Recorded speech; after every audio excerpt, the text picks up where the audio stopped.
شروع اللہ کے نام سے جو بڑا مہربان نہایت رحم والا ہے۔ ایک مرتبہ کسی نے قاری عبدالباسط سے پوچھا، قاری صاحب آپ اتنا مزے کا قرآن مجید پڑھتے ہیں، آپ نے بھی کبھی قرآن مجید کا کوئی معجزہ دیکھا ہے؟ وہ کہنے لگے، میں نے قرآن کے سینکڑوں معجزے آنکھوں سے دیکھے ہیں۔ انہوں نے کہا، کوئی ایک تو سنا دیجئے۔ تو یہ واقعہ انہوں نے خود سنایا۔ قاری صاحب فرمانے لگے کہ اس وقت کی بات ہے جب جمال عبد الناصر مصر کا صدر تھا۔ اس نے رشیا اور روس کا سرکاری دورہ کیا۔ وہاں پر کمیونسٹ حکومت تھی۔ اس وقت کمیونزم کا طوطی بولتا تھا۔ دنیا اس سرخ انقلاب سے جانتی تھی۔ جمال عبد الناصر ماسکو پہنچا۔ اس نے وہاں جا کر اپنے ملکی امور کے بارے میں کچھ ملاقاتیں کی۔ ملاقات کے بعد انہوں نے تھوڑا سا وقت تبادلہ خیالات کے لیے رکھا ہوا تھا۔ اس وقت وہ آپس میں گپے مارنے کے لیے بیٹھ گئے۔ جب آپس میں گپے مارنے لگے تو ان کمیونسٹوں نے کہا، جمال عبد الناصر تم کیا مسلمان بنے پھرتے ہو؟ تم ہماری سرخ کتاب کو سنبھالو جو کمیونزم کا بنیادی ماخذ تھا۔ تم بھی کمیونسٹ بن جاؤ، ہم تمہارے ملک میں ٹیکنالوجی کو روشن کرا دیں گے۔ تمہارے ملک میں سائنسی ترقی بہت زیادہ ہو جائے گی اور تم دنیا کی ترقی یافتہ ملکوں میں شمار ہو جاؤ گے۔ اسلام کو چھوڑو اور کمیونزم اپنا لو۔ جمال عبد الناصر نے اس کا جواب دیا تو صحیح، مگر دل کو تسلی نہ ہوئی۔ اتنے میں وقت ختم ہو گیا اور واپس آ گیا، مگر دل میں کس کس باقی رہ گئی کہ نہیں، مجھے اسلام کی حقانیت کو اور بھی زیادہ واضح کرنا چاہیے تھا۔ جتنا مجھ پر حق بنتا تھا میں اتنا نہیں کر سکا۔ 2 سال کے بعد جمال عبد الناصر کو ایک مرتبہ پھر رشیا جانے کا موقع ملا۔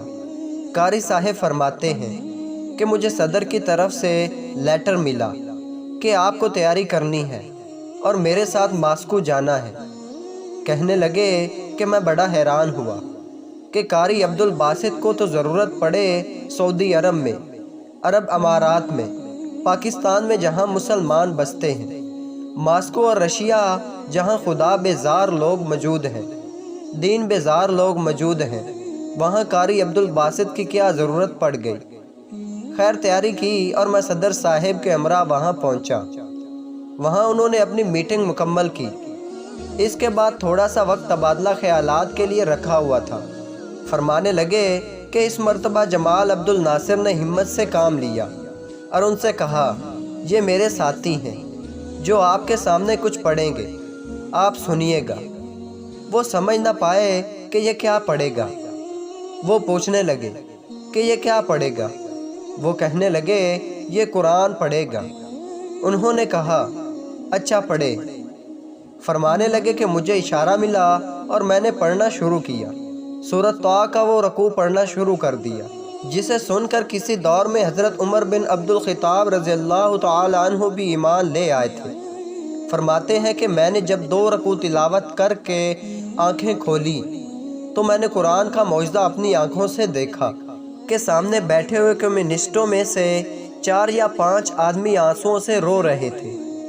جمال عبد الناصر نے پوچھا، جناب آپ رو کیوں رہے ہیں؟ وہ کہنے لگے، ہم تو کچھ نہیں سمجھے کہ آپ کے ساتھی نے کیا پڑھا ہے، مگر پتہ نہیں کہ اس کلام میں کچھ ایسی تاثیر ہے کہ ہمارے دل موم ہو گئے، آنکھوں سے آنسو کی جھڑیاں لگ گئیں اور ہم کچھ بتا نہیں سکتے کہ یہ سب کچھ کیسے ہوا۔ سبحان اللہ! جو قرآن کو مانتے نہیں، قرآن کو جانتے نہیں، اگر وہ بھی قرآن سنتے ہیں تو اللہ تعالیٰ ان کے دلوں میں بھی تاثیر پیدا کر دیا کرتے ہیں۔ تو دوستوں، امید کرتا ہوں یہ ویڈیو آپ دوستوں کو اچھی لگی ہوگی۔